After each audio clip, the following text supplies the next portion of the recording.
I am Neil Edwards, and this is the Leadership Range, where we elevate the voices of Black and Brown coaches, leaders, and allies, and have soulful conversations about all things at the intersections of leadership, relationships and teams, well-being, and inclusion. Here I offer deep insights and practical tips for work and life. How many major U.S. corporations do you know of that are clearly anti-racist?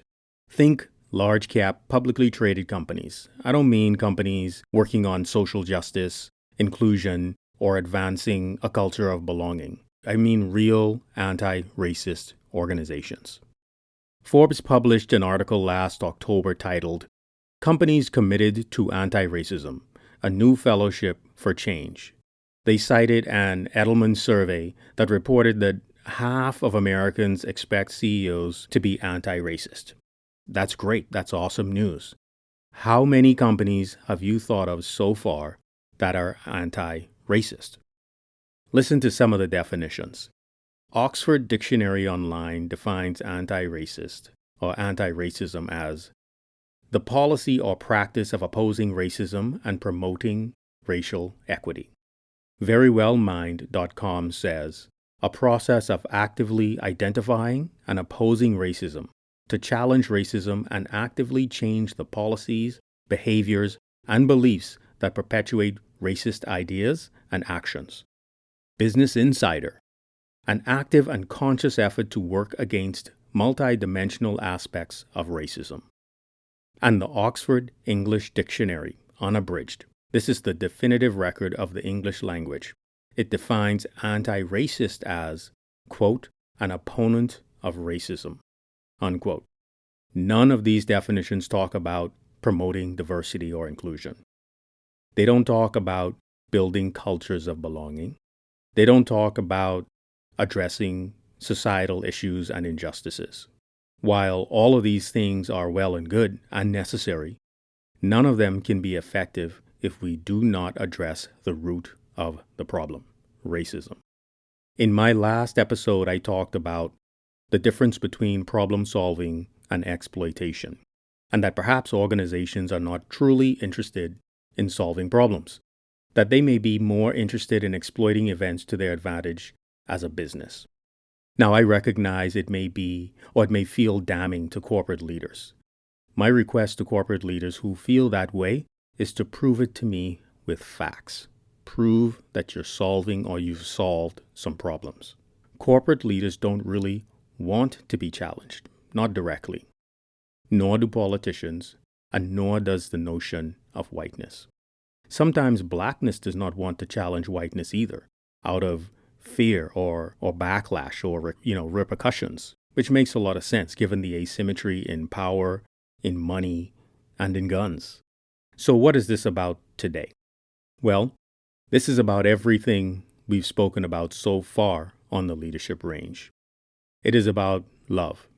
Someone said on LinkedIn that doing D&I from a place of love is a garbage approach. I wholeheartedly disagree.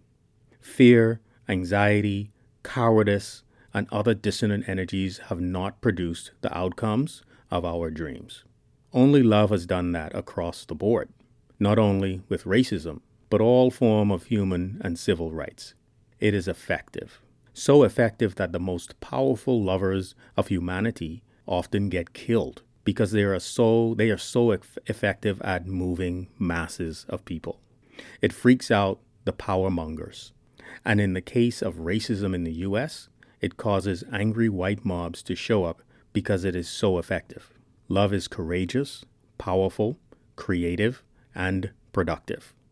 It is about allyship, relationships, accountability. If companies were allies to Black people, therefore in right relationship with Black people, then they would not declare they will hold themselves accountable. That is just nonsense. Companies and Black communities, employees and external community members, need to be in relationship intentionally designed together as allies, determining together what the work is. And Black stakeholders are the ones who ought to be holding companies, people, and systems accountable. Accountability is not something you do to yourself, not in this case. The other part of the relationship holds accountability. Avoiding relationship and avoiding accountability is not loving. It is power, privilege, and rank, maintaining power, privilege, and rank. It is about well-being and mental health, in particular, inside organizations. I focus here because it is where people in positions of power have the best chance to do something meaningful for anti-racism. Not only that, companies keep saying their people are the most important, quote, assets, unquote, or resources. And I never liked any of those identities or framing, but anyway, it might make sense to get rid of the thing that is harming people if you love them, if they're the most important thing to you. But that's not primarily what is happening, or maybe it's even entirely ignored. Here is what I mean. Going back to the definitions of anti-racism, companies are not doing that. What they are doing is building and implementing a lot of programs to produce diversity, support inclusion, and build cultures of belonging. The basic problem with doing only those things is they are being built on systems and structures that promote racism. The foundations are racist. How much love can an organization have for its people if it knowingly chooses to keep them in a system of racism, while simultaneously saying publicly they're an inclusive culture? How much might they really care about and love Black and minority college students if they knowingly choose to recruit them into this treacherous culture that will likely harm them, crush their well-being and mental health for their career and possibly their life? That is not love, and it is not loving. It's not a loving response.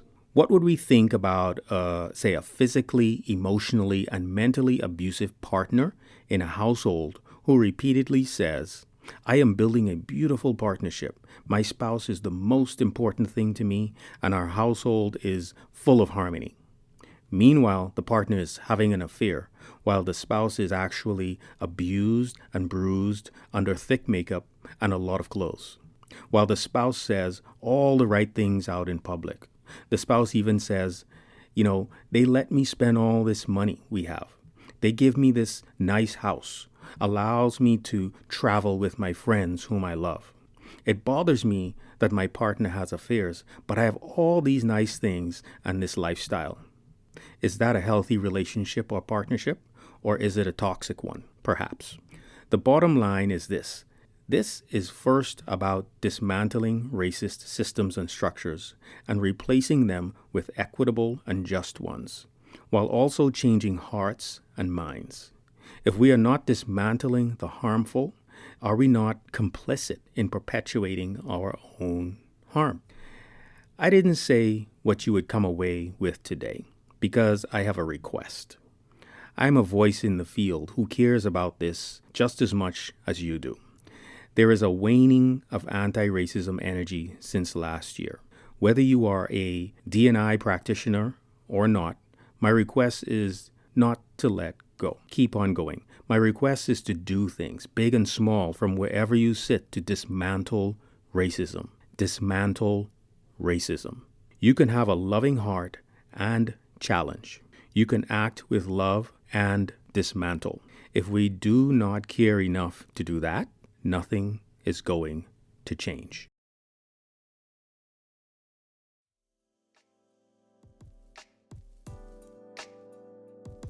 Thank you for listening to this episode of The Leadership Range. If you enjoyed the episode, I invite you to peruse the others for more great conversations. If you know someone you think ought to be on the podcast, please send me an email at neil@neiledwardscoaching.com. To connect with me, you can find me on LinkedIn at linkedin.com/in/nedwards07. I look forward to you joining in for more conversations each Monday on The Leadership Range.